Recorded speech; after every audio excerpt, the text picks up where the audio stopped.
अभय, इसमें प्रतिमा की क्या गलती है? वो तो मना कर रही थी। हमी ने जिद करके बच्चों को खिलाया। हमारी वजह से उसे इतना जलील होना पड़ा।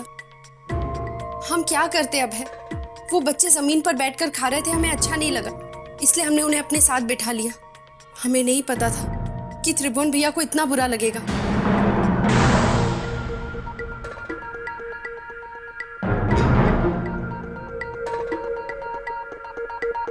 तुम ऐसा कुछ मत सोचो सुरभि। अगर इन लोगों ने त्रिभुवन भैया की बात को लेकर अगर कोई भी इश्यू बनाया तो मैं भी चुप नहीं रहूंगा।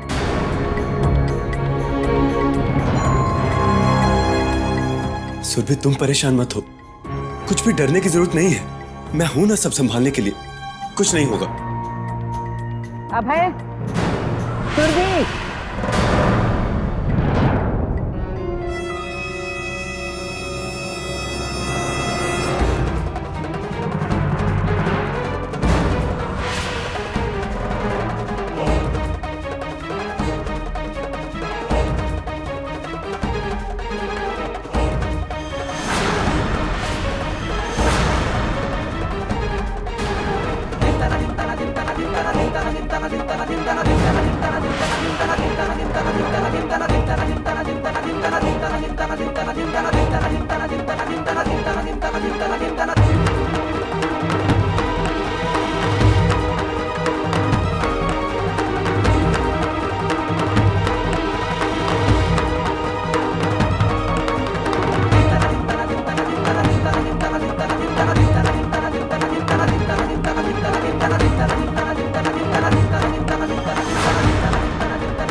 त्रिभुवन जो कह रहा है वो सही है।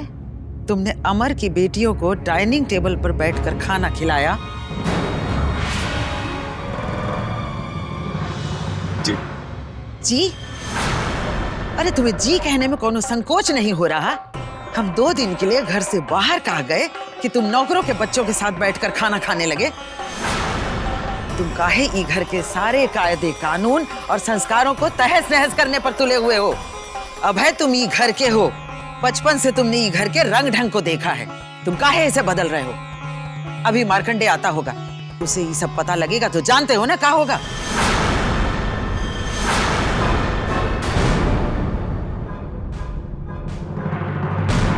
माई, बात समझने की कोशिश कीजिए।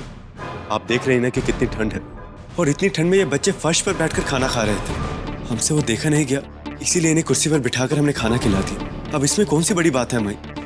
अरे क्यों बिना मतलब राई का पहाड़ बनाया जा रहा है? सुरभि, तुम देख रही हो ना कैसी पागलों जैसी बातें कर रहा है, लेकिन तुम काहे चुप रह गई? काहे नहीं समझाया इसे? का तुम्हारे मैके में नौकरों को छाती पे बैठा के रखते हैं? कुछ देखा सुना नहीं है का? वो दोनों इतनी छोटी बच्चियां हैं, बहुत ज्यादा ठंड है ना। हमने बच्चियों को नीचे बैठे हुए देखा, हमें दया आ गई, बस इसलिए। देख लिया माई आपने?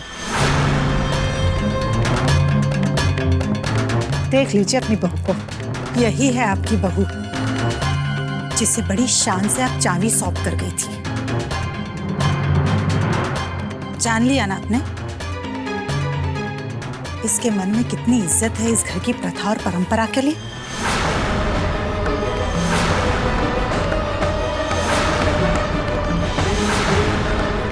जिसके दिल में संस्कार नाम की चीज ही ना हो, वो इस घर के संस्कार और परंपरा को क्या समझेगी?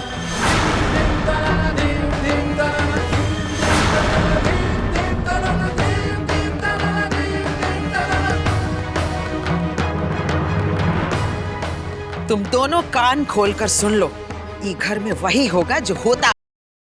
मालिक और नौकर कभी एक थाली में नहीं खा सकते हैं। तुम दोनों अपनी हदें पार किए हो, शर्म आनी चाहिए तुम दोनों को।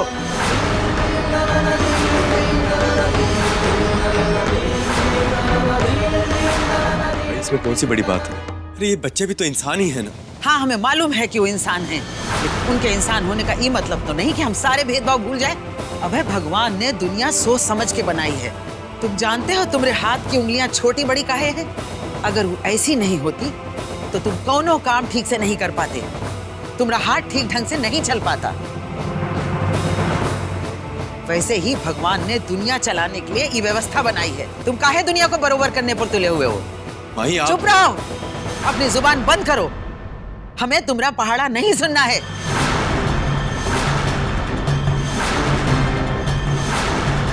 प्रतिमा और उसकी बेटियों ने ई घर के कायदे कानून का उल्लंघन किया है। उन्हें उनके किए की सजा भुगतनी पड़ेगी।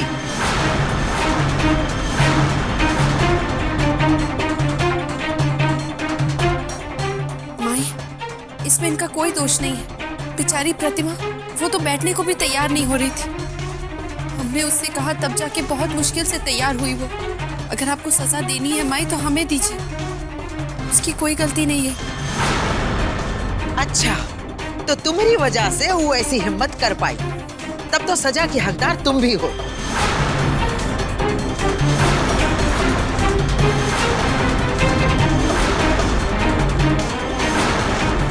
ढोलकिया। जी माई। अमर और प्रतिमा को बुला के लाओ।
माई जी हमसे बहुत बड़ी गलती हो गई। माई जी हमसे बहुत बड़ी गलती हो गई। माई जी बहुत बड़ी गलती हो गई। माई जी माफ कर दीजिए। और हम जो कह रहे हैं वो करो।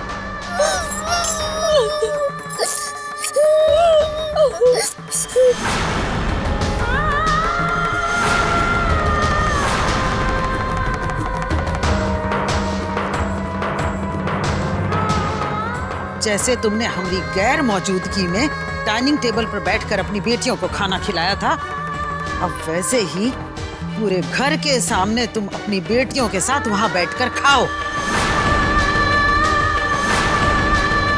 और तुम्हें खाना परोसेगी सुरभि।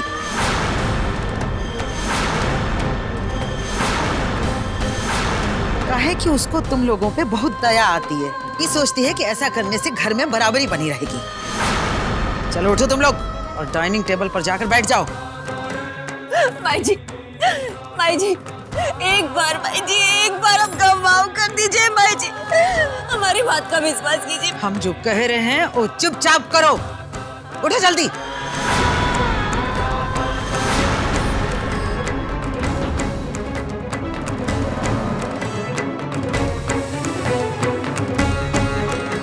ये घर के कायदे कानून का जो भी मजाक बनाएगा उसे उसके किए की सजा मिलेगी। जा तुम लोग।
सुरभि तुम भी जाओ।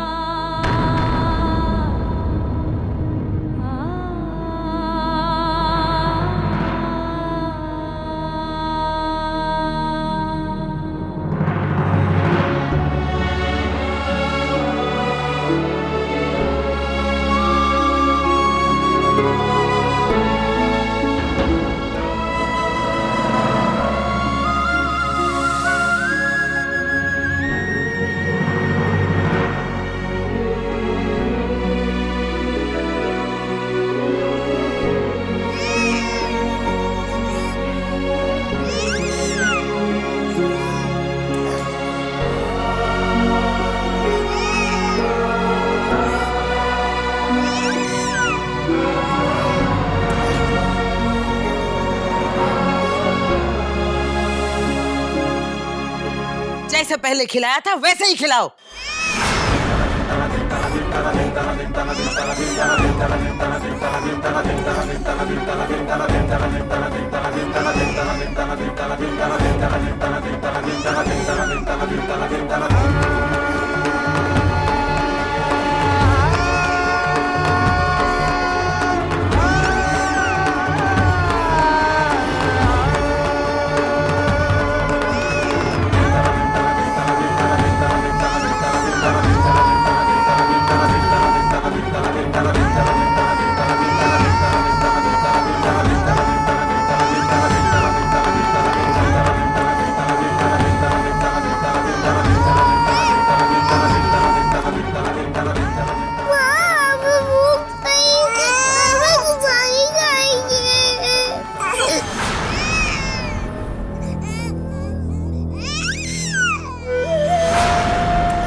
खिलाओ इन्हें।